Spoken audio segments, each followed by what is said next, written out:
Most drivers make one expensive mistake when their turbo starts failing. They replace the turbo immediately. No testing, no diagnosis. Just a costly guess that can easily run into thousands of dollars. And here's the problem. Many of those turbos were never bad in the first place. The real issue could be a boost leak, a stuck actuator, a sensor problem, or even poor maintenance. But once a turbo gets blamed, people assume the entire unit is finished. This is where expensive mistakes happen. Diagnosis always comes first. Before we break down the warning signs and tests, a quick reminder. If you enjoy practical diagnostic guides like this, real automotive troubleshooting without the guesswork, consider subscribing to the channel. Every week, we break down problems most drivers misunderstand and show you how professionals diagnose them step by step. Now let's start with the basics, because if you understand how a turbocharger works, diagnosing it becomes much easier. A turbocharger is essentially an exhaust-driven air pump. Exhaust gases leaving the engine spin a turbine wheel. That turbine is connected to a shaft, and on the other side of that shaft is the compressor wheel. When the turbine spins, the compressor spins too. The compressor pulls in fresh air, compresses it, and forces it into the engine. More air means more oxygen. More oxygen means the engine can burn more fuel efficiently. That's how a small engine can produce power similar to a much larger one. But here's where confusion starts. Many symptoms people blame on a failing turbo are actually caused by something else in the boost system. Hoses leak, sensors fail, wastegates stick, actuators malfunction. And all of those problems can mimic a bad turbocharger almost perfectly. That's why pattern recognition matters. So let's walk through the symptoms the right way. One of the first warning signs is loss of power. The car simply doesn't accelerate the way it used to. You press the accelerator, but the engine feels lazy, sluggish, almost like something is holding it back. This happens when the turbo isn't producing enough boost pressure. Without that extra compressed air, the engine behaves like a much smaller, naturally aspirated engine. Now pause and answer this. Does the power feel delayed or completely missing? That difference matters. If power eventually comes in but with a noticeable delay, you may be experiencing turbo lag.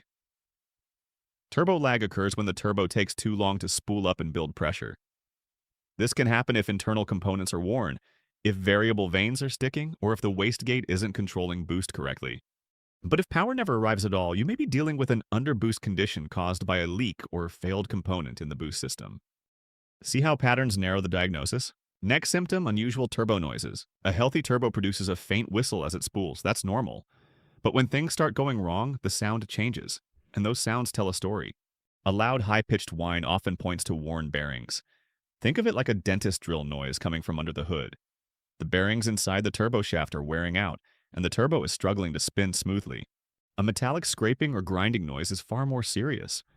That sound usually means the compressor wheel or turbine wheel is contacting the housing. This happens when shaft play becomes excessive. If that continues, the blades can break apart, and when that happens, metal fragments can enter the engine. Then there's another sound many drivers hear, a loud hissing or whooshing noise during acceleration. This is where most people go wrong. They assume the turbo itself is failing, but in many cases that sound is simply a boost leak.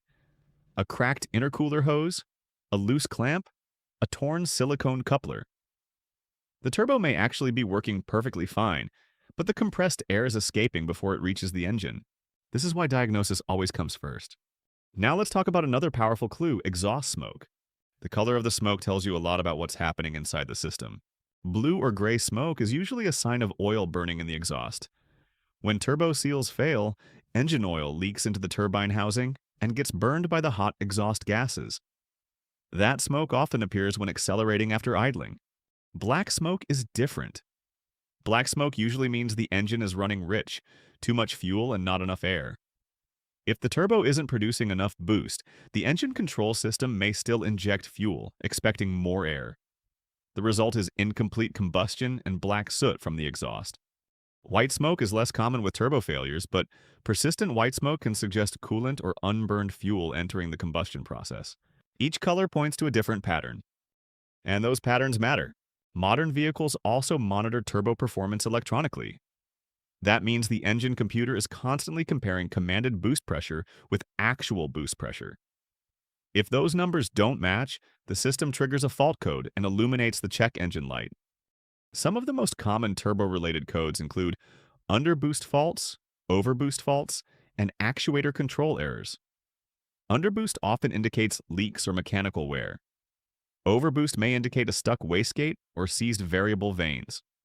But here's the one difference that changes everything. Is the turbo mechanically damaged? Or is the system simply failing to control boost? Those are two completely different repairs. One might require replacing the turbo. The other might be fixed with a simple hose, sensor, or actuator. Now let's move into real diagnosis. Professional technicians start with a visual inspection. No scan tools yet, no parts replaced, just observation. First step, inspect the intake system. Remove the intake pipe leading to the turbo compressor. Look inside the turbo housing and inspect the compressor wheel. You're looking for damaged blades, chips, bends, or polishing marks on the edges. Polished edges often indicate the wheel has been contacting the housing. That's a sign of excessive shaft movement. Next, check for oil contamination. A light oil mist inside the intake is normal. The crankcase ventilation system often sends small oil vapors into the intake. But large amounts of liquid oil pooling in the pipes or intercooler is not normal. That often indicates failing turbo seals. Now comes a critical test. Check shaft play. Gently move the compressor wheel side to side. A small amount of radial movement is normal because the turbo rides on a thin film of oil when operating, but the wheel should not contact the housing. Then check axial movement in and out along the shaft. This movement should be almost non-existent. Excessive in and out play usually means the thrust bearing has failed, and the turbo is near the end of its life. See how we're narrowing the possibilities step by step?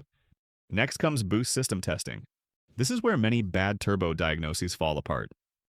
Technicians often perform a boost leak test by pressurizing the intake system with compressed air while the engine is off. If there's a leak anywhere in the system, hoses, intercooler, clamps, it will quickly reveal itself through escaping air. If a leak is found, fixing it can restore full power instantly. And the turbo was never the problem. Now let's talk about actuators. Many modern turbos use electronic or vacuum actuators to control boost pressure. These actuators adjust the wastegate or variable vanes inside the turbo housing. If the actuator fails, the turbo may not build boost correctly, even though the turbo itself is perfectly healthy. Here's a simple clue. If power returns after restarting the engine, the issue may be electronic control rather than mechanical turbo damage. The computer resets temporarily, allowing the boost to function normally until the fault reappears. Again, pattern recognition. Once testing confirms the turbo itself is failing, replacement becomes the next step. But even here, mistakes happen. The most common mistake? Installing a new turbo without fixing the original cause of failure. Remember the three biggest turbo killers: oil starvation, oil contamination, and foreign object damage. If the oil feed line is clogged and you install a new turbo without replacing that line, the new turbo may fail within minutes. If debris entered through a damaged air filter, the replacement turbo may suffer the same fate. Professionals always correct the root cause first. Installation itself requires careful preparation. The new turbo must be primed with fresh engine oil before the first startup. This ensures the bearings receive lubrication immediately when the engine begins running. Starting a dry turbo can destroy it in seconds. After installation, the engine should idle for a few minutes before driving. This allows oil pressure to stabilize and ensures the turbo begins operating under proper lubrication. Now let's talk about prevention. Because preventing turbo failure is far easier than replacing one. Regular oil changes are the most important factor.